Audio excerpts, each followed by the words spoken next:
Welcome back to Movies TV Mad. Of course, you can follow me on Twitter and now Vero at Movies TV Mad. So both platforms, please follow me on them. I've just set up a brand new Vero account, as I said, at Movies TV Mad. Nobody's following me, which is really sad, so please change that. The only person I'm following that I know from the Snyderverse community is Ping Pong Flicks. Don't know him personally, but I love his videos and stuff, so that's the only person I'm following. So check me out on Vero and Twitter at Movies TV Mad. 7 cinematic influences on the Snyderverse, according to Zack Snyder. This is an article by Daniel Richmond of Screen Rant, and this was back in September the 11th, 2021. Zack Snyder's DC Trilogy is laced with influences from the director's favourite films, from 1940s classics to Christopher Nolan's Batman movies. Zack Snyder's DC film franchise, which began with Man of Steel in 2013, is laced with references, homages and clear inspirations from Zack Snyder's favourite movies. Whether it is reverent nods, similar tone or even direct parallels, Snyder shows his love for these titles throughout his work. But they shine brightest in his superhero saga that embodies everything the director is known for. In the persisting discussion around the Snyderverse and its thematic content, some people like Ian Barcher argue that Snyder's films derive inspiration from the techniques of famed director Alfred Hitchcock. However, it is important to understand Snyder's intent before any assumptions are made about his influences, as the director has been open about those films that impacted his work most. 7. The Mark of Zorro, 1940. Zack Snyder referenced Ruben Mamoulian's, I think that's how you say the name, swashbuckling western vigilante flick in Batman vs Superman Dawn of Justice. The reference can be found on a poster that's hanging on the theatre. Thomas and Martha Wayne pass with Bruce before they are murdered. However, the comics have referenced the film and the original 1920 silent version for decades as part of young Bruce's inspiration to become a similarly black-clad crusader. So it's Zack and the comics who have referenced the silent version, which is sensational, by the way, and I'm sure Zack's very much aware of that. In his director's commentary, timestamp 056, on the recently released remastered version of his film, Snyder confirmed he put his own spin on the homage by directly referencing Zorro's signature, Z, which he would cut into the flesh of his victims. With Batman's back brand, he would sear this into the skin of those whose crimes were so terrible that he would allow prison justice to decide their fate. That was a brutal way of Batman doing it, but this is a bitter and twisted Batman, and this is how he sees justice now. 7 Samurai, 1954. Akira Kurosawa's black and white classic remains an iconic historical Japanese movie that set a standard for team-up films across the world. The story involves the titular group of warriors assembled to defend a quaint village from bandits looking to steal their harvest. In a Q&A, Snyder has discussed, timestamp 04519, its influence on the widely team-focused titles among his filmography. It will be good to be able to know where this Q&A was done, by the way. What's the point of just telling us the timestamp? Never mind. The premise of 7 Samurai should sound familiar.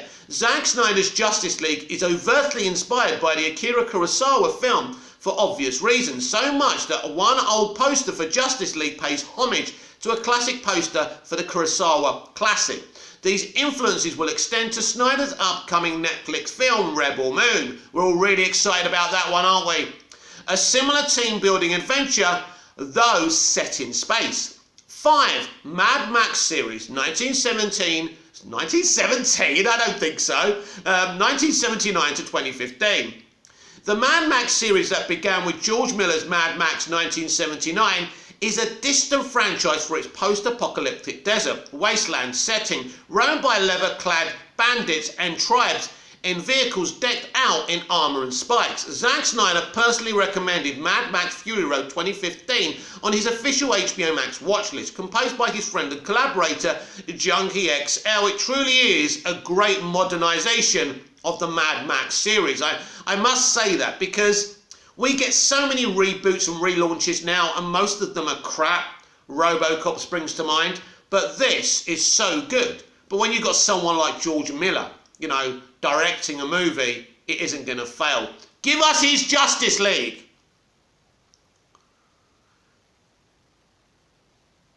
So that's that one. In the storyboards for the planned two-part Justice League sequel, illustrated by Jim Lee, lettered by Jeff Johns, and a post-apocalyptic Batman would employ a Fury Road-inspired Batmobile in his battle against the mind-controlled Superman in the nightmare future. It is easy to see the other Mad Max inspirations in the desert dystopia of retrofitted armoured school buses and makeshift fortresses. That's a great point.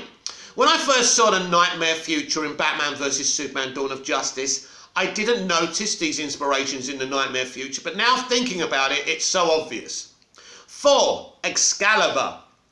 John Borman's Arthurian drama is one of Zack Snyder's favourite films, and its influence is felt throughout his work. On the podcast Movies That Changed My Life, Snyder went into detail 1352 on his thoughts on the Excalibur motif throughout Batman vs Superman and how both titular heroes fit into the King Arthur role. Mythology is a word Snyder likes to use, and this film may be why. In Batman vs Superman, Borman's film is on the marquees above theatre entrance during the opening scene. The movie's influence is also seen through Superman as he impales himself further on Doomsday's spike to slay the monster with a kryptonite spear referencing Arthur.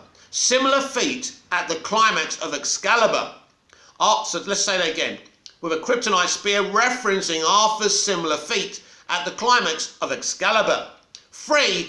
The Lord of the Rings. Who wouldn't be influenced by Peter Jackson's 6 movies?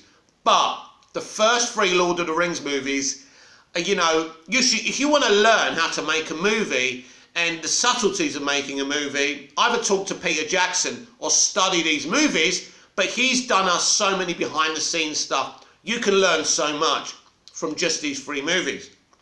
Arguably the greatest movie trilogy of all time, Peter Jackson's adaptation of J.R.R. Tolkien's Middle-earth masterpiece remains a staple of the high fantasy genre. In explaining the structure of his 5-film plan, Snyder likened his operatic superhero saga to a kind of Lord of the Rings multi-chapter story. There were even going to be 3 films under the Justice League banner. The influence can best be seen in the history lesson, seen in Zack Snyder's Justice League, which depicts Darkseid's invasion of Earth thousands of years ago, wherein a united Earth defeated the giant tyrant until his inevitable return seeking vengeance. It is highly reminiscent of the iconic opening sequence of The Fellowship of the Rings. In his commentary on the trailer, he called the scene a sci-fi Lord of the Rings kind of world. So it is interesting because Zack teased this a long time ago that we were going to get this big history lesson in Justice League, and it was going to be reminiscent of what we saw in Lord of the Rings, the Fellowship of the Rings. And as soon as he said that, I was so excited. And when they cut that down and shortened that history lesson down to that, I was so upset because we were going to get something amazing. And thankfully, earlier this year in May, we did get something amazing, and it was beyond anything I ever imagined. And you know when you preconceive what a movie's going to be about? For example, Spider-Man No Way Home. I've already predicted that film's going to be nowhere near as awesome and as epic and as good as everyone thinks it's going to be. But Zack Snyder's Justice League, I knew it was going to be better than my imagination ever had space for. 2. The Dark Knight Trilogy. Christopher Nolan's trilogy of Batman films is widely considered the peak of what the superhero genre is capable of. Zack Snyder seems to concur, inspired by Nolan's commitment to creating a realistic depiction of Batman. Nolan's co-writer on the trilogy, David Goyer, fittingly wrote Snyder's similarly realistic take on Superman in Snyder's Man of Steel, followed by the first draft of Batman v Superman before being replaced by Chris Terrio. That draft was binned, of course. Nothing from that draft was left over, and Chris did his own thing, even recently kind of sneakily criticising David S. Goyer's script. Snyder went into detail on how The Dark Knight opened doors for a new way of telling superhero stories, and even called Man of Steel the most realistic movie I've made. Wow! And this is part of the divisiveness that Zack brings, because this is Superman. And people see him as this fulfilling fantasy character. So when you make him more realistic, and how do you make an alien with superpowers more realistic? You know, when you do that, some people are going to be upset. It's obvious, isn't it? The most realistic movie I've made. This grounded approach to the DC universe has persisted through Snyder's story ever since. Number 1, Watchman. Snyder has even taken from himself, if fans count his 2009 adaptation of Alan Moore's comic Watchmen to be his film, through his Dark Knight Returns inspired superhero versus superhero epic. Batman vs Superman is riddled with nods to the shot-for-shot adaptation. There is more going on. In a Wall Street Journal interview, Snyder called it the impossible version of Watchmen. Just as Watchmen deconstructs the superhero genre, Batman vs Superman deconstructs Batman and Superman in a believable world. An older Dark Knight's morality would be broken down by the darkness he fights every day, and debatably, naive Man of Steel would be hated and feared by one half of humanity, or worshipped as a god by the other. Despite this, the film ends on a subversive and hopeful note that good still exists in this world. And this is what Zack Snyder was attempting to do. Zack Snyder always planned to deconstruct, you know, these two characters in his middle movie. This is Our Empire Strikes Back of the DC Extended Universe, the second movie. You know, what would you prefer, Iron Man 2 or Batman vs Superman Dawn of Justice? I know which one I prefer. If you want me to say it, because some of you don't need context for everything, I understand that. Oh, people get triggered. It's Batman vs Superman. How people still hate that movie to this day, it really does astound me. Zack Snyder wanted to break down, deconstruct these characters in this film, but at the end he wanted to give a little hint at least that we were going to a more hopeful place, and Zack Snyder's Justice League Snyder Cut proves this, absolutely proves this. So at the end, Bruce Wayne is now more optimistic, and as we see in his Justice League movie, we see that Bruce Wayne has faith now. He believes in Superman now. Now in BVS, he absolutely doesn't. So that's a big change. So we go to the optimism at the end. There's two moments of optimism in BVS at the end. He spends all the time in the movie deconstructing both characters, especially Batman, but then when Superman sacrifices his life to save the world against Doomsday, the deconstruction becomes a reconstruction. And the same with Batman. It's the beginning of a reconstruction. But of course, in Justice League 2 and the nightmare future we see at the end of the Snyder Cut, we can see that Superman's been deconstructed again, and he'll rise up in the third movie and lead the metahuman army. I think it's a great way of telling a story. We've had these discussions so many times. You start with Man of Steel, which is a little bit more of a hopeful movie than BVS, actually a lot more of a hopeful movie. Batman vs Superman is The Empire Strikes Back. It's the dark movie that ends in tragedy, Superman's death. And then Superman rises up, but it's only part one of his reconstruction. Superman's going to have to go through so much more pain before he can become the Superman we know and love. And then the completed reconstruction of Ben Affleck's Batman Bruce Wayne is when he sacrifices his life in Justice League 3. That's the whole point. And really, I suppose you could go to Star Wars. Maybe this is what should have happened to Han Solo, because Harrison Ford always felt he should die in Return of the Jedi, but George didn't like it. George was more of a, I suppose, Disney, happy clappy, happy ever after kind of storyteller. Nothing wrong with that. You can be either way. So Snyder was telling a story, but he wanted these characters to earn the right to be superheroes. And I get that. And God knows what he had planned for Wonder Woman if he got the sequel. Yes, I think that Zack Snyder should have written and directed the first Wonder Woman. Most of that film is his work. That's why it's so good. And he should have been the lead. He's got such a strong opinions about how women should be represented on film, especially heroic women. We've seen this in Army of the Dead. We've kind of seen this in Army of Thieves as well. So, and I like his take on strong females. So I think what he gave us on BVS with Wonder Woman was fantastic. I don't think Patty Jenkins really has a clue what Wonder Woman is. And I know that Gail Simone, and this is another controversial situation where Gail Simone decided that Wonder Woman wouldn't kill anymore, but it was there, and then you took it away. It's too late. This is why she probably liked Patty Jenkins. But the point is, I think it's okay for Wonder Woman to kill, as long as she kills for the right reasons. Sometimes the needs of the many outweigh the needs of the few.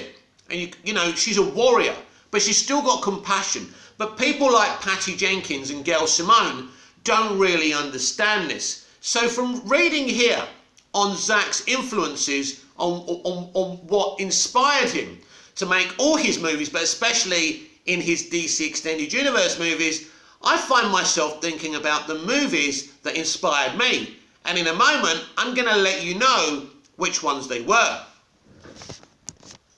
And please comment down below. Please comment down below and let me know what movies have influenced your life and the way you see the world.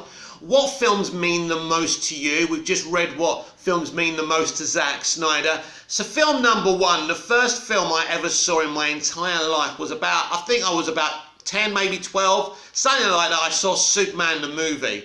And you got to understand, you're saying, what? You only saw a film when you were 10 or 12 years old for the first time? You got to understand, we had free channels. We were just introduced to the VHS video player and video recorder. It wasn't like now.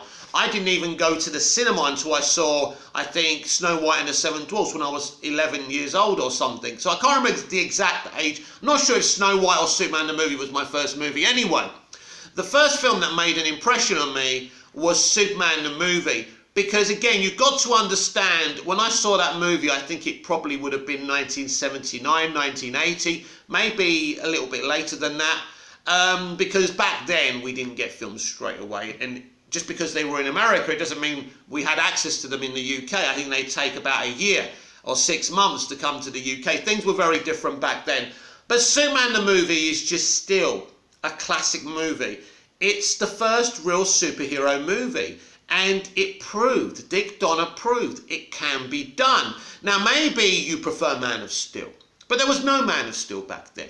There was no digital effects. There was no, you know, Dick couldn't do what Zack did. What Zack did was beautiful, but what Dick did was beautiful with, you know, what he had. And what he had at his disposal was mostly in camera. There were a few effects houses, especially in London back then, but you know, what you could do was limiting, and if you look at the way he flies, it's sensational. But I find Superman the movie a poetic movie. It's a bit like the Raimi's first Spider-Man. The heart of those two films, and I'm sure Raimi's first Spidey movie is influenced by Dick Donner's Superman the movie, it's about the relationship between Clark and Lois and that love they have for each other. And that flying moment is fucking beautiful. It truly is. That is a film that influenced me for many years and still does. I don't think you can make that type of a superhero film anymore. With representation and inclusion now, people, I mean, you can, by the way, because you can just be inclusive and show same-gendered couples, you know, or however people identify as. You could do it in any way, of course you could. But I just don't think that kind of pacing works today. Even I have trouble with it when I try and re-watch it, and it's a great movie still, and I love it. But the pacing's good when they're on Krypton on Superman the movie. I kind of enjoy it when it's on Smallville. But when we get to the Daily Planet, that's when the pacing's a bit too slow for me. So very, very difficult in the modern era to make a movie like that. But Superman the movie is definitely the first kind of movie influence I had. Where would I go next? Well, I'd have to go to Star Wars: A New Hope. That was the next movie that I saw. And, you know, that film, if Superman the movie influenced me, that influenced me even more. To see a film, to see a universe that George created in space, Star Wars, break that down, Star Wars. Basically, it's a war in space. It's a captivating title. But what I love about it is the creatures and worlds George created, and that there's human beings living in space. So what George is saying in this fairy tale, a long time ago in a galaxy far, far away, humans weren't on the planet Earth. They were spread out. No one's really thought about that before. And the whole story is great, and it's deep and it has depth. And by the way, George Lucas's Star Wars has huge political undertones about dictatorship and how dictators manipulate their way to the top, aka Palpatine in the sequel, or should I say the prequels. And that's why I love the prequels, because George was really thinking here. And this is really a story of how dictators get to the very top. Think Donald Trump. Think Boris Johnson today and how he lied to everyone about Brexit, and now he's there. And slowly, slowly, he's gaining more and more power in government. So these things come true. So there was this political undertone to Star Wars. But also, what I think is amazing is that there's a lightness to it. There's fun. The lasers, you know, the laser guns, the lightsabers, what a great, and you know, what a great concept. And by the way, talking about Zack being influenced by Kumasara, or however you say it, you know, Seven Samurai, so was George.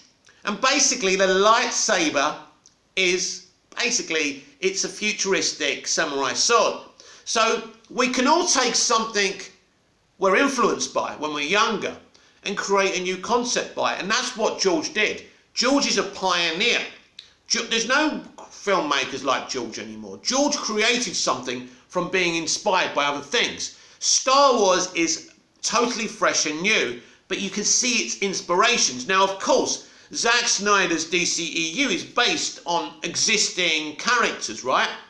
So it's a bit different. But what Zack did with DC was very pioneering. But George created his own thing through inspirations. So Star Wars A New Hope would be a big, big influence for me. When I got a little bit older, there was a film called JFK, written and directed by Oliver Stone. Now, this is a true story of District Attorney Jim Garrison investigating the assassination of President Kennedy. As a 22-year-old young man, this film opened my eyes. It opened my eyes to how the world works. You know, how the government came up with this magic bullet theory to claim that the same bullet that shot Connolly shot Kennedy as well, that it just dropped out in the morgue. Ridiculous, right? But people believed it. Imagine how naive people were. When I went to school, I was told that Lee Harvey Oswald was the lone gunman. But when you watch Stone's movie, it educates you. It doesn't just open your eyes to the Kennedy assassination and why they killed him. They killed him because he wanted to withdraw from Vietnam, and war is money. Very powerful. And of course, then you've got another inspiration of mine is Tom Cruise starring in Born in the 4th of July, which is an amazing film. For the first time, you know, Tom wasn't playing this pretty boy. He was playing, you know, an ex-Vietnam veteran who comes back, he's lost his limbs, he's in a wheelchair, you know, I think he's lost his arms as well, I can't remember. So everything changes for this character, and we see that. We see he goes through depression. First he's all for the war, he's for king, you know, for king and country, but then he realises that they've been rejected as Vietnam veterans. They were conned into going to the war. The government, the vets, the army would come to the school to recruit them and give them, you know, glamorous ideas about going to war for your country. So Oliver Stone is a pacifist, and that pacifist commentary was certainly in Platoon and Born on the 4th of July. But JFK was a huge influence to me. And I've got loads of influences. I think one of my big influences as a young man, and this wasn't a film, it started off as a mini-series, was V. V's about these aliens who invade Earth. They look like us, they say they can cure cancer, but the truth is, the visitors, as they're kind of nicknamed by humanity in the story, are not our friends, are not like us, because they're hiding their true reptilian nature in their human disguise. And it was such a gripping thing, very much influenced by the Second World War as well. Kenneth Johnson, who created the Incredible Hulk TV series as well, who was a fucking genius, did a great job. That was a huge influence to me, and I remember me and my brother creeping downstairs at 10:30 every night to watch it on ITV. They called it the show that kept the Americans stuck to their screens, and it kept all of us stuck to our screens. So everyone has these influences like Zack Snyder does. Now, most of us don't get to make big Hollywood tentpole movies and show that inspiration. We've seen George Lucas do it, but everyone does it, and it's not copying. Recently in DC, we've seen Todd Phillips do it. You know, he was inspired by Taxi Driver, Mean Streets. Some people tried to derive that he was just copying those films, but he wasn't. Joker movie isn't a copycat. It's an interesting premise where he takes that character in Taxi Driver and he kind of puts him within the Joker, but it's not a copy and paste. It's just someone inspired by films he grew up with. And we all do it in our everyday lives, in things we say, in the way we act. You know, media and fiction have a big influence on us, whether we like it or not, whether we believe it or not. You know, growing up, I was watching shows like Knight Rider and The A-Team, huge influences. You know, I used to talk to my watch as a kid. Kid, I need your pal. A bit sad, isn't it? Don't think anyone's going to know about this. Oops, I'm doing a video. But The A-Team, classic. You know, so I'm talking about us nerds and geeks. We're so heavily influenced in the games we play, in the movies and TV we see. And Zack was influenced, and this is really where the DC Extended Universe, his version of it, comes from. And I find this very, very kind of fascinating to me, that someone who's inspired by these really different types of media and films kind of got to kind of explore these DC characters in that way and really add it to the mythos of Batman, Superman and Wonder Woman. And what a shame he wasn't able to finish his 5-movie arc. But we're not done fighting, everyone, because by the time we're finished, he will get to do it. Whether it's Clay Staub being his proxy and directing what he wanted to do, because we're kind of in a situation where Zack's busy, or if Zack can come back in a couple of years and do it, great. But we've got to keep on fighting for this, because Zack deserves justice. But it's not really about Zack and his justice. It's about us seeing something that we love completed. In an ideal world, Zack Snyder would have continued to make DCEU movies, either in a kind of parallel universe or an Elseworld stories after his arc, and they could have done what they wanted with the central universe. But unfortunately, this is the movie industry. When something they feel doesn't work, they move away from it. They're heavily reactive. I mean, they tried to defend The Last Jedi at Lucasfilm for a long time, but look how far away from The Last Jedi they've moved on from. Where's Rian Johnson's trilogy? Nowhere. If what Rian Johnson did was so great, why aren't they going that way? Because at the end of the day, it didn't work. And no, The Last Jedi isn't the same situation as BVS. BVS is actually a good film trying to say something, and basically Johnson's The Last Jedi isn't trying to say anything relevant or interesting. Not really. And I know it has this kind of pacifism thing, an anti-weapons thing, but it doesn't do it in a good way. Zack Snyder knew what he wanted to do in BVS, and he did it. It's a cult classic. It really is. And it will be, I think, for the end of time. I think there's still a chance for more Zack Snyder DCEU, and we have to keep on doing what we're doing. You guys out there are doing a tremendous job in representing the Restore the Snyderverse movement. Please keep on going. Please don't give up. Even when you see Rebel Moon, don't be distracted. Keep on fighting for Zack Snyder's DC Extended Universe. With a huge year, a big takeover next year, all eyes are going to be on the brand new DC Extended Universe movies, and if it works or not. Because as I say, Hollywood studios are reactive, and if these things don't work, then there's an even bigger chance for Zack to return. But ultimately, my goal isn't for Zack to replace the central universe. It's just to come back to do his thing. Call it a parallel universe. Call it what you want. Just restore the Snyderverse.